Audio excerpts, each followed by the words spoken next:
Voy a dar unos breves comentarios para dar más tiempo al público a hacer preguntas.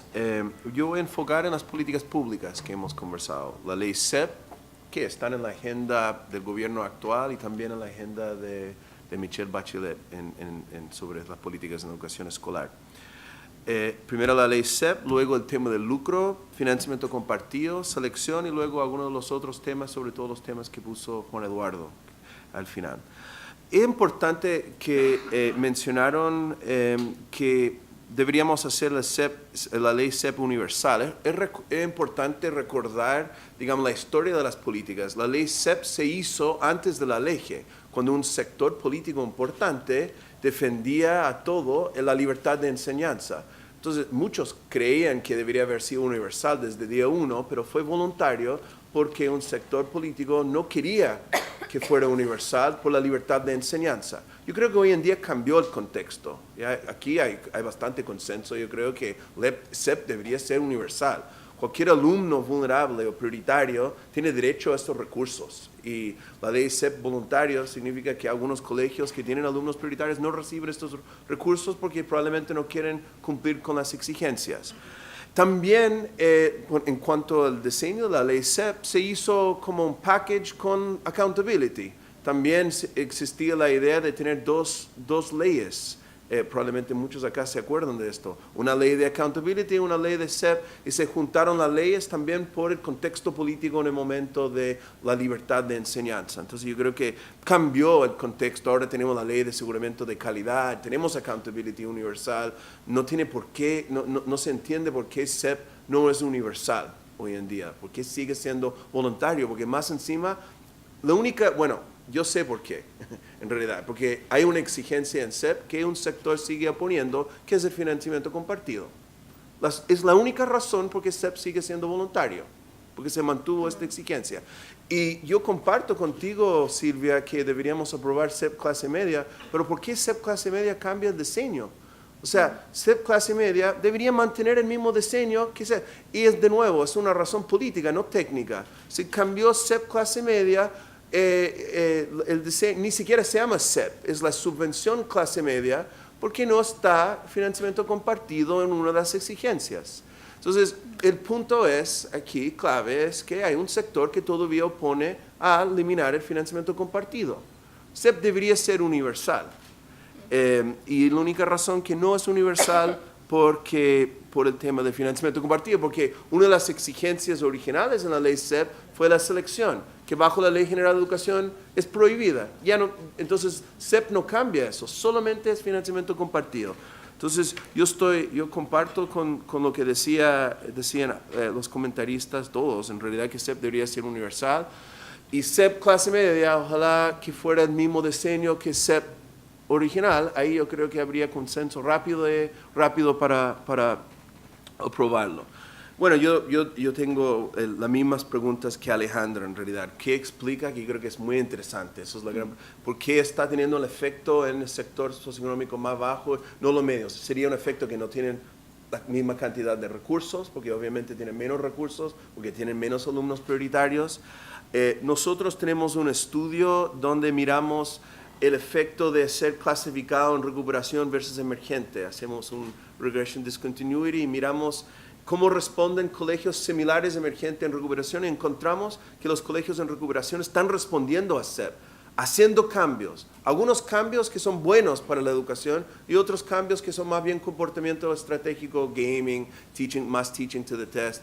Entonces, nosotros tenemos un resultado ahí que todavía es matizado, pero muestra que los colegios están respondiendo a CEP. Faltan más estudios para entender los mecanismos. Yo creo que esos son los estudios que tienen que venir.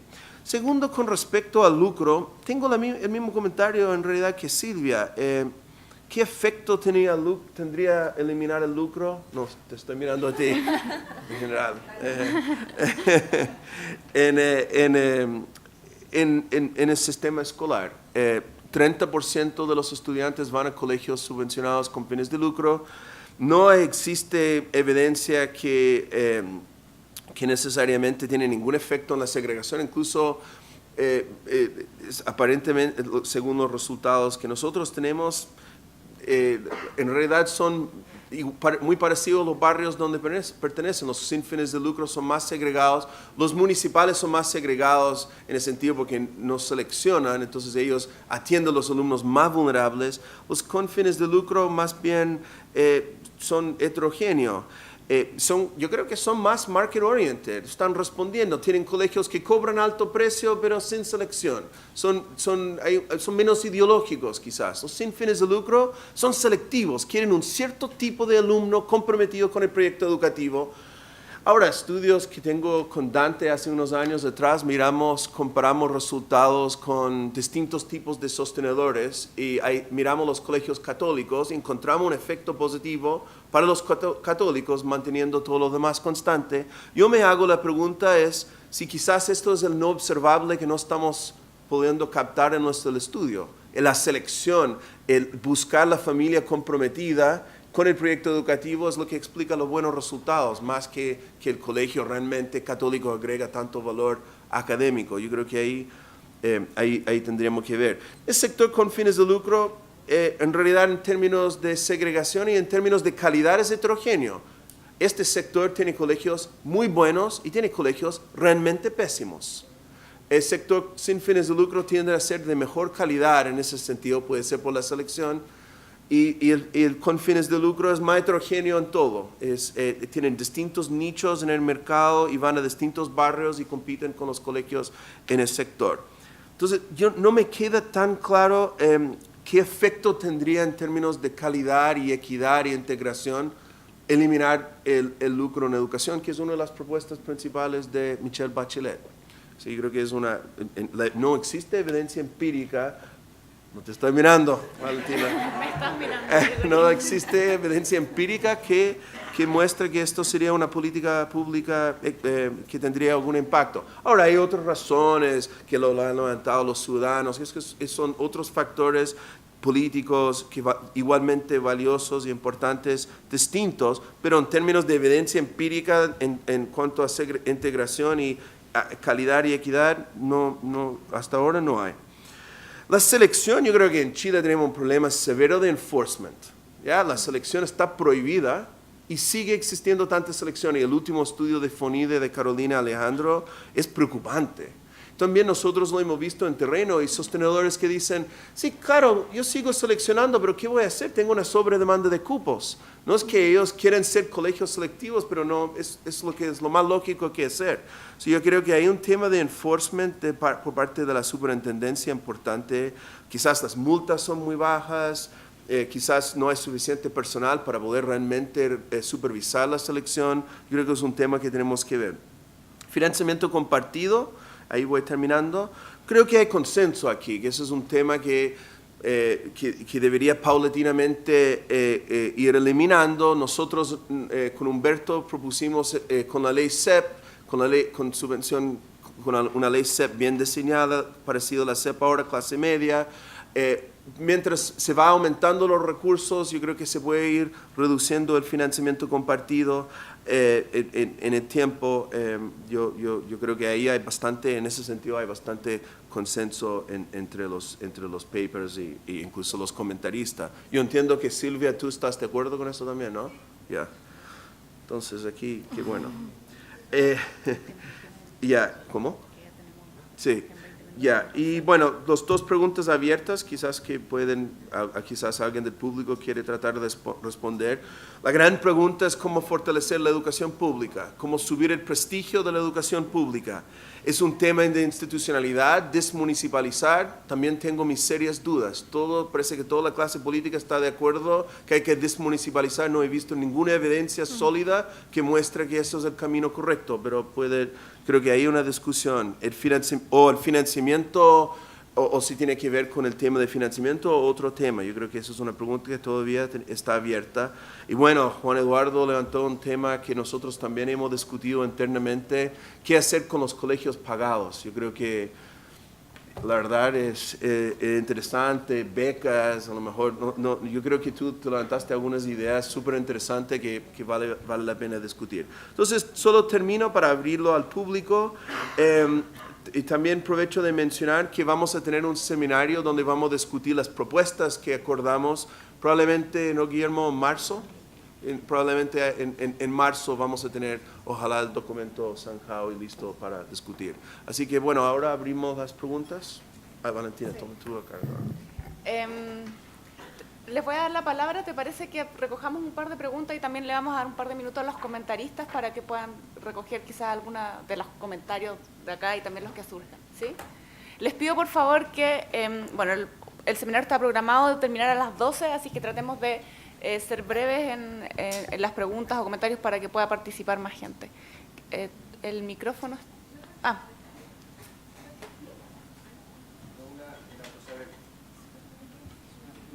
Primero quiero felicitar, todo súper interesante todas las discusiones, y les pediría a los que suban a la página web los comentarios también, lo que dijo Silvia, me parece que está escrito, porque es súper interesante. Además me llama la atención el alto grado de acuerdo que hay respecto del financiamiento compartido, de los problemas de la segregación. Vale mucho la pena estar acá. ¿Sí? Pero tengo dos cosas que me han dejado como con bastante curiosidad. La primera son estos resultados sobre el lucro, y que tiene que ver con la integración, calidad, segregación y colegios con fines de lucro, y que sin duda la evidencia deja como cosas con bastante duda. La pregunta mía es la interacción entre colegios con lucro y el hecho que además puedan tener algún cobro por copago. Entonces ahí es donde es muy distinto cuando lo que tienen que hacer es vía reducción de costos versus cuando lo complementan con pagos. No sé si de algo servirá. Y el otro, el tema de la desmunicipalización, que me gustó mucho el comentario que hace al final Gregory, que también es una discusión, es algo muy sentido, y que naturalmente uno dice el problema de la desmunicipalización y la segregación tiene que ver básicamente con que los municipios tienen distintos recursos para financiar sus colegios. La pregunta es cómo uno diseña un sistema alternativo donde los costos de transición tampoco son triviales.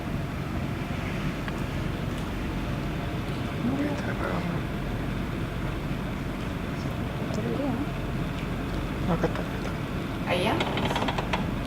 O quizás si hablan, la sala no es tan grande, quizás si hablan fuerte, yo creo que igual es mucho más. ¿Se ha escuchado?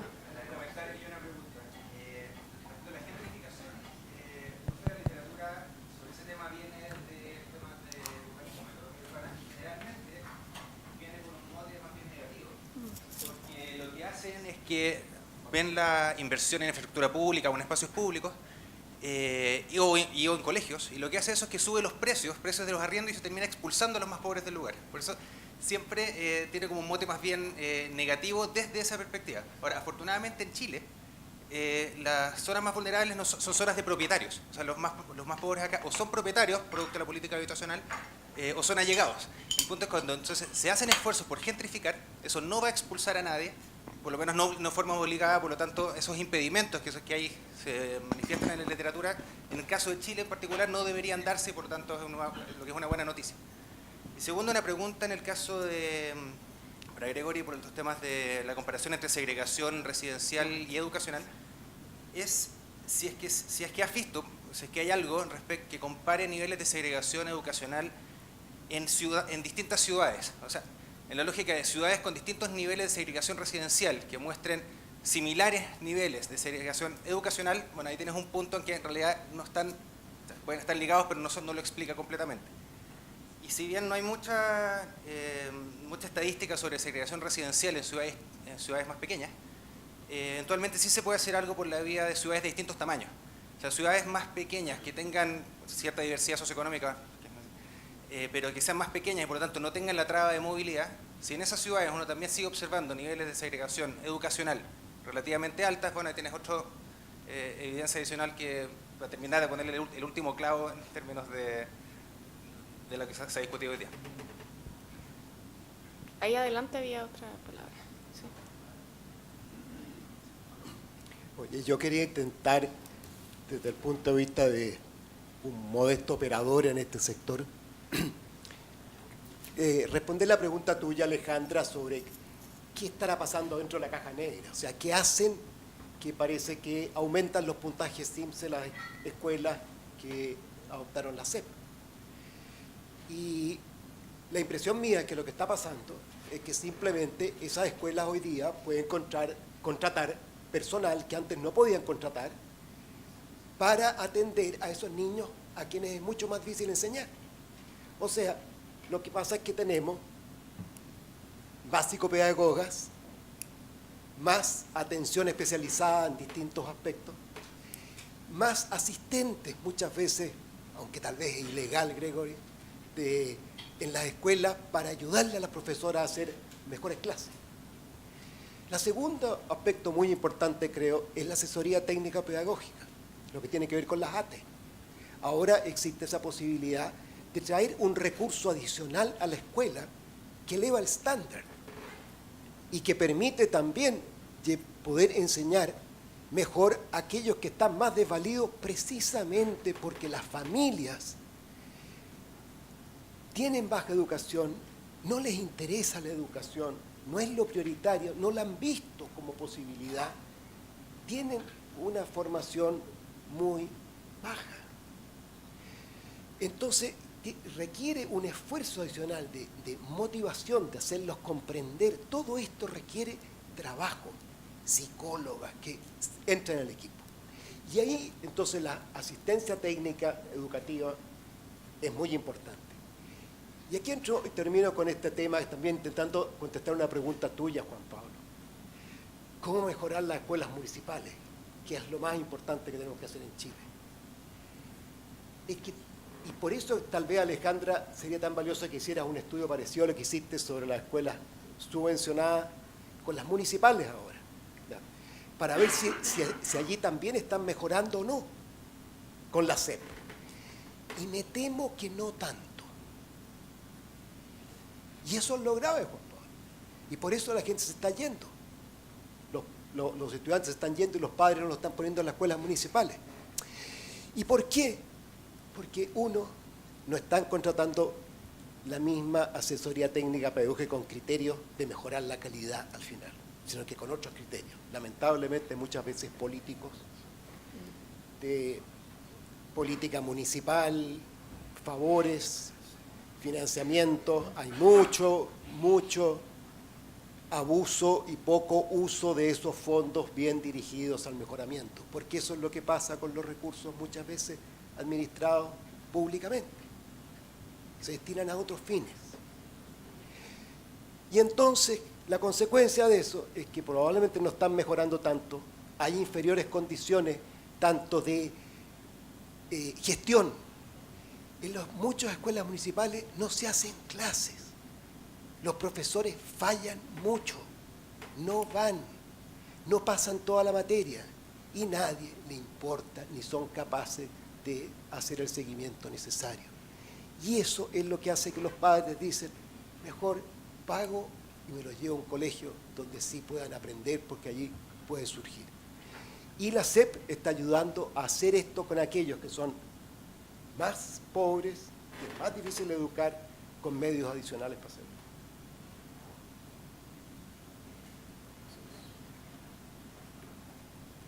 Vamos a... quiero solamente como estimar cuántas preguntas más hay, Marcelo. Entonces tomamos estas dos preguntas y después hacemos una ronda de... Sí, yo tengo una pregunta respecto del fortalecimiento o la mejora de la educación pública, ¿cómo se juega eso con la municipalización? Porque sabemos efectivamente que la política que toman los alcaldes es fundamental respecto de lo que pasa en su comuna. Por ejemplo, sabemos que hay alcaldes que decidieron terminar con la educación municipal y dar prioridad a los establecimientos particulares subvencionados. Por ejemplo, Alto Hospicio, que es una comuna que tiene una gran proporción, tiene una escuela municipal y todos los demás son particulares subvencionados. O también cómo se juega ese fortalecimiento de la educación pública con lo que decía el señor Tironi respecto de, por ejemplo, cómo se contratan las asesorías de la SEP, en el fondo, ¿cómo se juega esa mejora de la educación pública con el tema de la municipalización? ¿Se pueden hacer las dos cosas al mismo tiempo?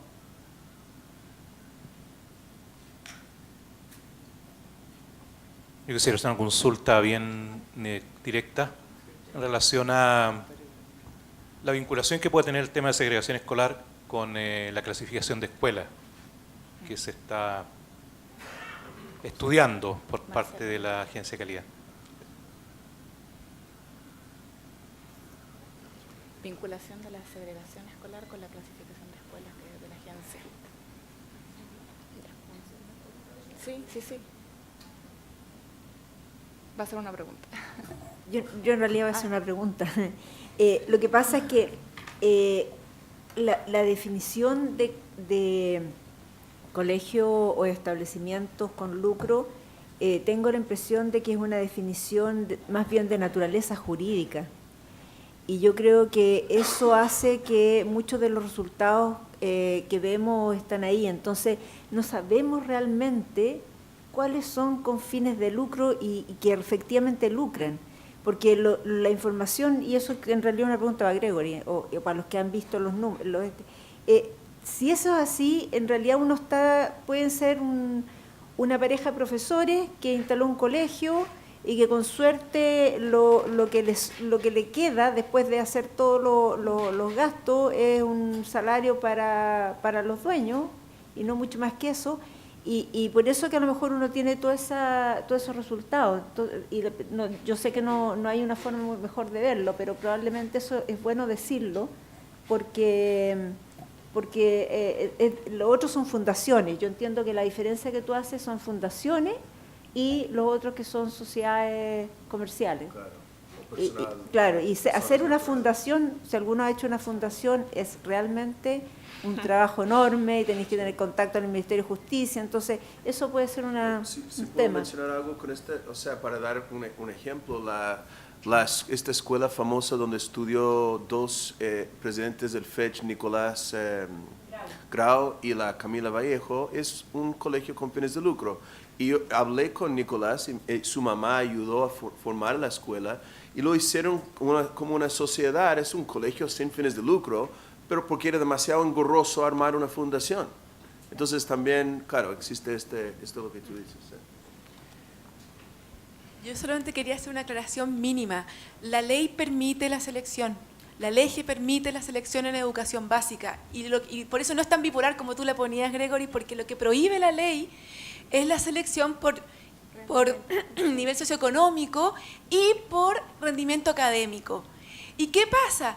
Claro, ¿por qué? Porque permite, por ejemplo, privilegiar a niños que tienen hermanos en el colegio. Claro. Pero con eso abres una ambigüedad, ¿verdad? Porque puedes hacer entrevistas a los padres y puedes decir, no, este padre calza perfecto con el proyecto educativo del colegio. Pero ahí te deja una ventana gigante para realmente seleccionar por nivel socioeconómico. Y si seleccionas por nivel socioeconómico, probablemente como está correlacionado con rendimiento, también lo estás haciendo por ese lado. Pero la ley sí permite la selección en el sector básico y por eso yo creo que es importante cambiar eso. Bueno, dice además la ley que el padre tiene que estar de acuerdo con el proyecto educativo del colegio. Hay una ambigüedad. Cambiémoslo.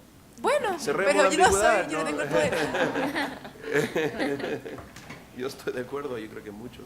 Yo quisiera darle también la palabra a Andrés y a Juan Eduardo, por si es que, no sé, si quisieran decir algo más, recogiendo un poco también las preguntas o los comentarios si lo desean solamente, si no. ¿No? ¿Juan Eduardo? ¿No? Entonces, Juan Pablo, ¿te parece dar alguna... un minuto cada uno. Bueno, mira, quizás dos cosas. Una sobre el tema de segregación residencial y segregación socioeconómica escolar. Nosotros tenemos un estudio que fue publicado en el año 2007 sobre ese tema y tuvimos la suerte que el censo funcionaba. Entonces pudimos construir la segregación residencial en función de los datos del censo del 2002 y del 92. Ese estudio da cuenta que la correlación condicionada, aquí tenemos una serie de críticas por el diario sobre la causalidad, pero que son relativamente obvias. Si uno le cobra a la familia entre más caro, uno debería pensar por micro 101 que el budget constraint es solamente para los que pueden pagar. Entonces, obviamente, los que tienen capacidad de pago van a esas escuelas más caras. Y demuestra que son dos variables las que explican la segregación escolar en las ciudades, además de la residencial, controlando esa variable. La primera es la oferta privada de educación en sus múltiples mecanismos. Solamente ese hecho genera mayor nivel de segregación y un altísimo elemento de correlación nuevamente sobre el tema del financiamiento compartido. La intensidad de mayor financiamiento compartido genera mayores niveles de segregación. Esa es la observación que hay controlando por todas las variables. Y en ciudades muy grandes lo que sucede hay una condición de hipersegregación, porque en las ciudades grandes tú puedes tener financiamiento compartido de 5.000, 8.000, 10.000, 12.000, 14.000. En las ciudades pequeñas, ¿verdad?, puedes tener una de 5.000 y otra de 15.000 y no hay más mercado que para esa alternativa. Un segundo sobre el tema de las ATE y desempeño de las municipales. Bueno, nosotros estamos haciendo varios estudios sobre el tema de la SEP porque es una tremenda reforma, cerca de $1.000 millones en el presupuesto del 2014, y lo que dice, lamentablemente en términos de diseño metodológico, no es lo más eficiente poder evaluar escuelas contra ellas mismas, por eso uno utiliza generalmente las subvenciones particulares, pero cuando uno ve el resultado del desempeño, es prácticamente idéntico lo que está mejorando la educación pública, municipal, obviamente la única pública, con la subvencionada particular. Son los mismos mecanismos. Y cuando uno va a entrevistar, hemos ido por varios estudios del CIAE a entrevistar escuelas que están mejorando sistemáticamente a través de la década y otras que hemos ido 10 años después de un estudio de UNICEF que se hizo tiempo atrás. La SEP es sustantiva. Todos dicen nos cambió la vida después de la SEP. Las que lo hacen bien es porque le dio recursos suficientes para lo que sabían hacer. Es relevante formar a los profesores, es relevante tener una psicopedagoga, es relevante reforzar a los alumnos, pero éramos pobres, la subvención no alcanzaba, eran todos mecanismos mínimos. Por lo cual, las escuelas que más han incrementado el efecto de la SEP son las autónomas, aquellas que ya sabían cómo usar bien sus pocos recursos, cuando le llegan esta cantidad enorme de recursos, florecen, esa es la realidad.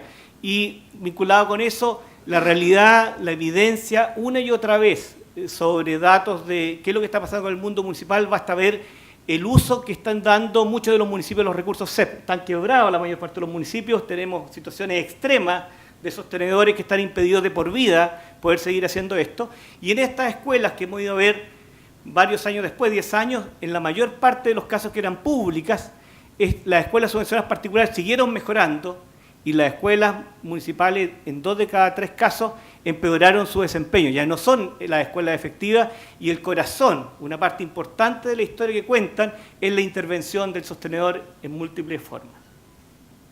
Alejandra, ¿tú quieres? ¿Carolina? No. ¿Sí? Gregory, ¿tú quieres responder algunas preguntas? ¿Sí? Ya.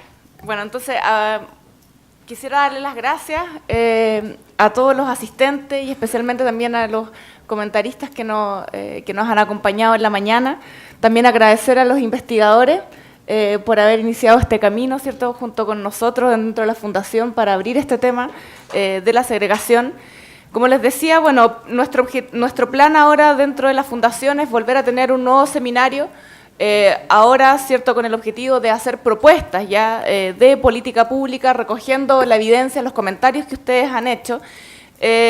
Y bueno, también decir que, dado que han salido ciertos temas dentro de esta discusión, como el tema del lucro, el tema de la desmunicipalización, decir, bueno, que es siempre complejo, el objetivo del seminario ha sido segregación escolar, es siempre difícil, ¿cierto?, medir o evaluar lo que es una reforma educativa solo con el objetivo de la segregación. Yo creo que hoy día el país, ¿cierto?, enfrenta mucho más desafíos, no solamente la segregación es uno de ellos y por lo tanto cada uno de los temas, ¿cierto?, que como estos que se han mencionado requieren, yo creo que en sí mismos un gran seminario y también el desarrollo de otra investigación. Así es que la discusión queda abierta, los dejamos también invitados para el seminario que vamos a hacer a comienzo del próximo año, en donde recogeremos nuevamente esta discusión.